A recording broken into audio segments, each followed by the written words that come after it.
Uncle எப்ப uncle கல்யாண சாப்பாடு போட போறீங்க? 2 வருஷம் போட்டோம்டா கல்யாண சாப்பாடு போடுறேன். அங்கிள் கல்யாண பேச்சு பேசிட்டு இருக்கும்போது அண்ணனுக்கு 2 முடி நரைச்சு போச்சு. 2 வருஷம் கழிச்சு கல்யாண சோறு போட முடியாது.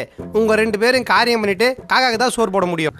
அதனால இன்னைக்கே போறோம், அண்ணனுக்கு பொண்ணு பாக்குறோம், கல்யாணம் பேசி முடிக்கிறோம். செல்லத்துக்கு வெக்கத்தை பாத்தியா? பார் பார் பார்.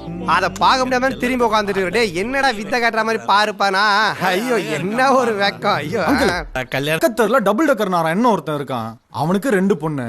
கட்டினா அண்ணன் தம்பிக்கு தான் கட்டி கொடுப்பேன் அடம் பிடிக்கிறான்.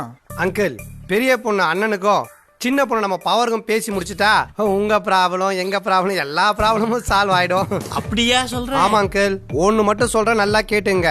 குழால தண்ணி வரும்போது குடத்தை வைக்கிறது தான் புத்திசாலிதானோ. குடத்தை வச்சிருங்க சொல்லிட்டேன். ஏண்டா பேச்சு முடிச்சலாமா? என்னடா வெக்கப்படுற? ஏதாவது லவ் பண்ணி தொலைச்சிட்டே என்ன சொல்லடா டாடி கிட்ட. உனக்கு பிடிச்சிருந்ததுன்னா ஓகேப்பா. அப்படி சொல்ற என் சிங்கக்குட்டி. நாளைக்கே பொண்ணு வீட்டுக்கு போறோம்.